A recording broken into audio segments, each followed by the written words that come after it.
Hey guys, I wanted to make a video on time wasting activities and excuses that we make to avoid doing things that we either should be doing or we're procrastinating because we don't want to do it. So I have a friend who has had a W-2 job for 19 years, been in the same W-2 job for 19 years. And she has the ability through her side gig that she went to college for and has student loans going towards that side gig. And she's extremely talented at the side gig. That business is growing so much that she has to make a decision at this point.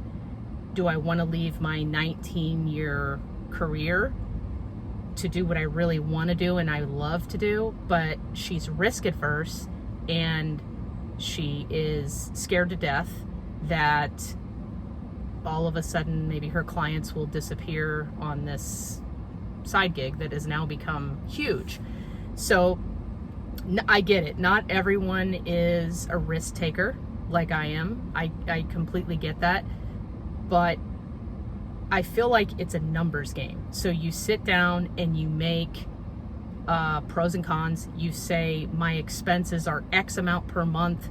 What do I need to do to make my goal every month? So if your expenses are, $3,000 a month and you want to make $5,000 a month, what do you need to do to get to that $5,000? So I like working backwards to get to my goal. So I find out what I need and then I work backwards to get to it. So when I see her, I always ask her, are you ready to quit your job yet? And the answer is always an excuse.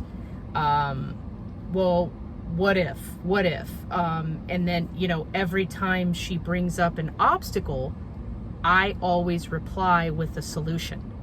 And instead of saying, oh, I didn't think of that, or that's a great idea, or that won't work because of this. Instead, she diverts the conversation to either another obstacle or completely changes the subject. So what that tells me is the fear is overpowering her to achieve her goals of what her long-term success could be. So instead of staying in this 19-year mundane, low-paying, but secure job, she doesn't want to take a risk on herself where she could make triple what she's making now. But there is more risk because with risk comes more reward, naturally, right?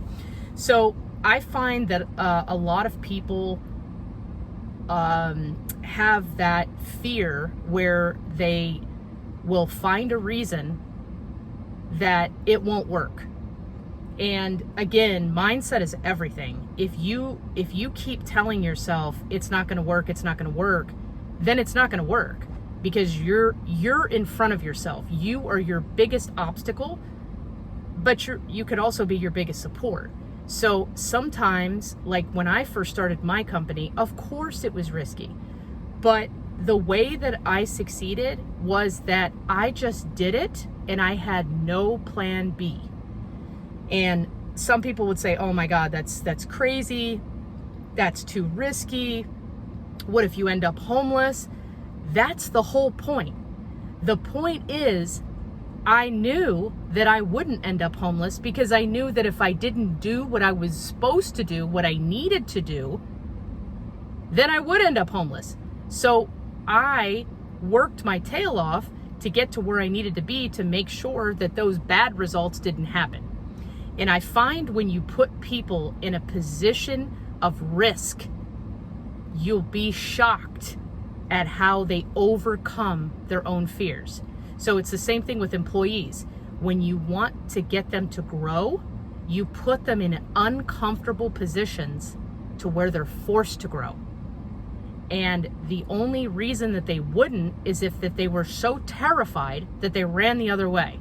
Well, then that means that particular person is in their own way. They're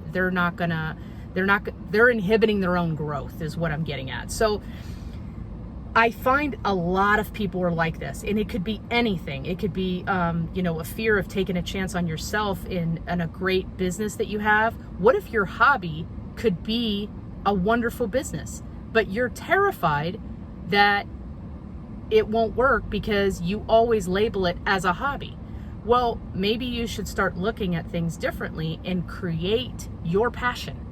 So when you are working in a field that is your passion and you love it, you will never work a day in your life. You will be happy every single day. So the moral of the story is stop making excuses, okay? Everybody makes excuses for things that they're either A, afraid of, or B, they think they can't do. You can do anything that you want to do. You just have to put your focus and attention on it.